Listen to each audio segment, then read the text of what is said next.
Tennessee basketball hosts Alabama here in Knoxville.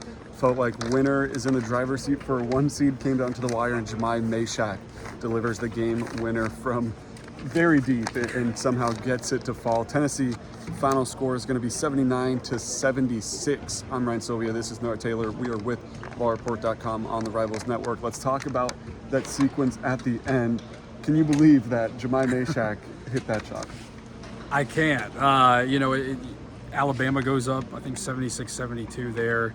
Chaz gets a chance to keep, kind of give Tennessee a little bit of hope there at the end. You're seeing some fans, kind of making their way down the stairs, making their way towards the exits, and he misses that second free throw, and Mashack, we'll obviously talk about, a lot of people talk about the three-point shot, but him keeping it alive on the offensive rebound and getting fouled is one thing. Getting a chance to go to the line is another, and then hitting both of those shots to tie the game. But to be that guy, the one that fires it off, you could look at this lineup and pick three other guys that you would think, if you were asked, if you were a Tennessee fan, you were asked beforehand who you wanted to go to here. I don't know that Jemai would be up there. Of course, in a defensive possession, sure, but that shot. But he fires it with confidence. Rick Barnes talked about, he thought it was going to be, or he wanted a timeout. Jemai looked over there, saw him mouth something, and thought he said it was giving him the green light to take that. And obviously, both Jemai and Rick Barnes are happy with the way it turned out. But such a huge moment for him, a guy that they talk about a ton, that affects games in so many different ways. I mean, we see it obviously what he does defensively in games. He played great defensively again today. But for him to be able to get that shot in his senior season and really now put Tennessee, like you said, in the driver's seat for a number 1 seed. I mean, it's poetic, really, and to do it here. So massive play from him, and probably the shining moment of his career, and he's had a lot of them. Yeah, and it wasn't just that Rick Barnes wanted a timeout. He was calling timeout. Yeah. Like, if you look at the video, he was calling timeout and then yelling at a ref because he didn't get the timeout and then realized the shot went in. And obviously, like you said, everyone's happy about the situation, but it is funny how that played out. So that's not the first time that's happened. Talked about with PJ Tucker back at Texas, where he wanted a timeout, was calling the timeout, didn't get it. And now when he said the seas kind of parted, and I think PJ finished at the rim to win that game. But you definitely take how that game ended, but I still think you're talking about a really impressive game from Mashack, even without that shot going in. And it was on both sides of the floor, and that's pretty typical. Like, he's one of the best defenders in the country, if not the best defender in the country. He said in the post-game press conference that he thinks he is the best defender in the country. He certainly got a good case at it, but he was matched up with some really good Alabama players, including Mark Sears, who he was going after and who he did a pretty good job against. He was rebounding the ball really well.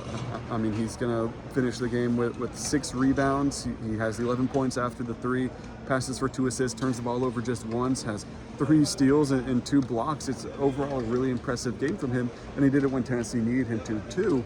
You look at the first half, and Zakai Ziegler has to sit for about 10 minutes because of foul trouble. He gets 2 really quick fouls, and then some of the forwards start getting into foul trouble. So all of a sudden, it was like, who on Tennessee can stay in this game for a good bit of time here, and Mashack was one of the only guys who wasn't in foul trouble. So he played the first 17 minutes of this game without a break, which is pretty rare for him, but he played really well, kept Tennessee in position, and ultimately it pays off with his shot. Another guy who was crucial in this game, though, Jordan Gainey. What do you think about what he did? Oh, massive. And, you look at the box score, finished with 18 points. I think that ties Chaz for the team lead.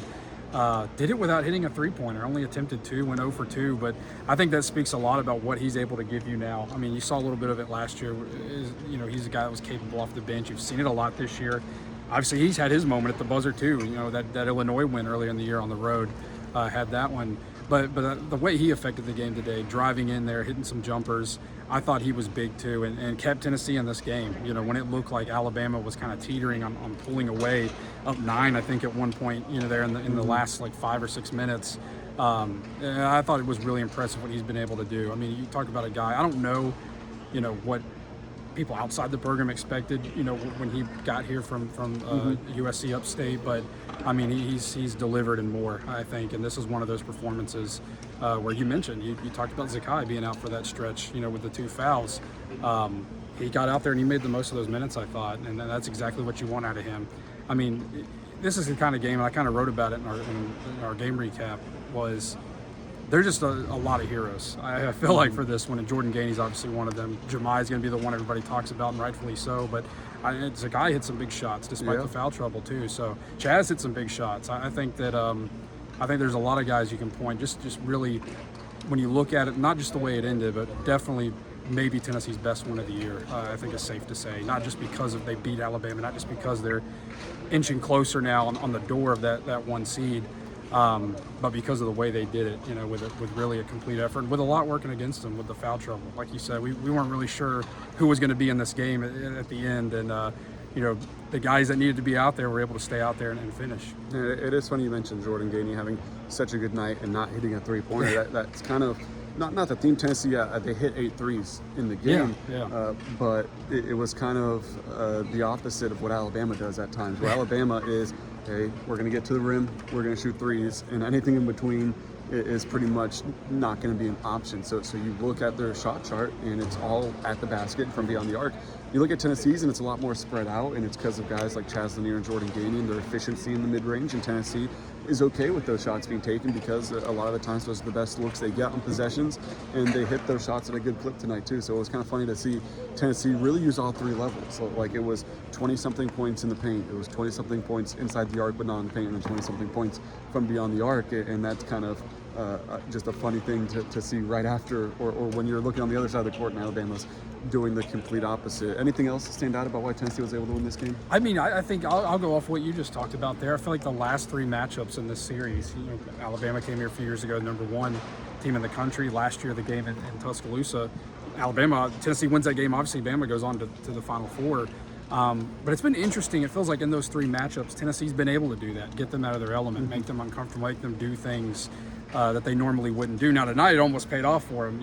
Those first 2 meetings, those last 2 meetings, I felt like Tennessee just kind of played defense and just kept them at bay the entire night. Tonight, Alabama's able to have success at the basket, but ultimately, I think it's been impressive that Tennessee's been able to really kind of change this team, which is a really good basketball team, really good offensive basketball team, but really kind of change their identity in those 3 games, and it's paid off for them in these last 3 matchups. And it's been 4 straight too. You're right. 4 straight wins for Tennessee in this series. They have 2 straight wins at home in football, including last year. The Lady Vols beat Alabama in a ranked game here in Knoxville just a couple weeks ago. So it's been a good time for Tennessee fans in this rivalry, and it's good to see some good old-fashioned hate and obviously not that rivalry, but some good rivalry matchups across college sports, and Tennessee's tied into a few of them, and it's fun when they do go back and forth. But I'm sure the people in this building are definitely happy that it's been 4 straight for Tennessee. We'll have you covered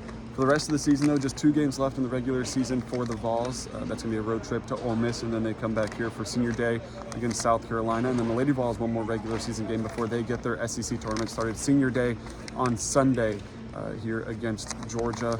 Baseball season continues to go on. 10-0 start for the reigning national champions. Softball's off to a nice start, and their SEC play starts before you know it. So really everything Tennessee Athletics football, of course, we have you covered at VolReport.com. Links to everything is in the description. Thank you for watching.